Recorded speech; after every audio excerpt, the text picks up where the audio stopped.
Bonjour les amis, c'est Elias de Travail Détente. Cette petite vidéo pour vous parler de ce que je sais qui s'appelle l'abondance dans le principe de la loi d'attraction.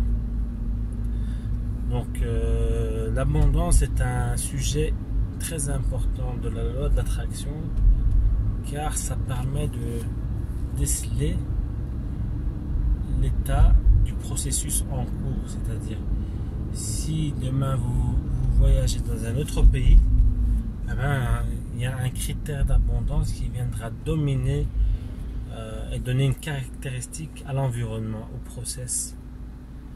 Et c'est vraiment critique parce que si l'abondance en question est positive, de l'ordre de la sérénité, pérennité, joie, possibilité, envie, business, tel qu'on a aujourd'hui dans nos sociétés occidentales, alors c'est très bien.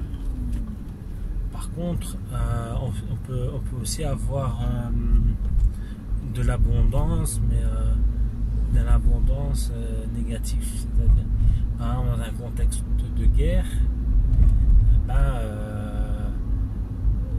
ça sera des émotions de type haine, colère, rage, détermination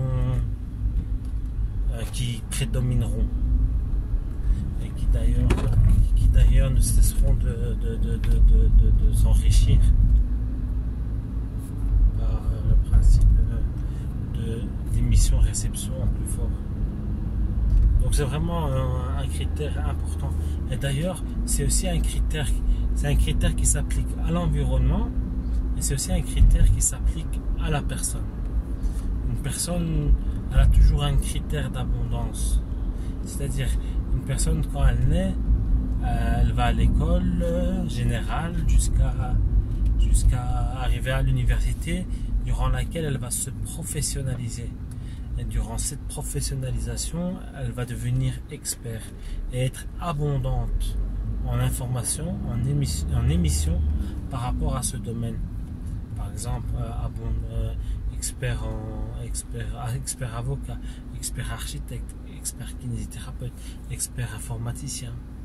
Donc il y a aussi cette notion d'abondance sur la personne physique, vraiment. Et ce qu'il faut savoir aussi par rapport à l'abondance, c'est que c'est une notion un petit peu abstraite. Donc on ne définit pas l'abondance en fonction, par exemple, de votre richesse, du nombre de maisons que vous avez, du nombre de voitures que vous avez. C'est plus quelque chose d'ambiant, d'immatériel, qui fait que l'état d'être est dans une certaine condition à caractéristiques majoritaires. Voilà. Je pense que ce sera tout pour l'abondance, mais c'est un critère vraiment important à prendre en compte.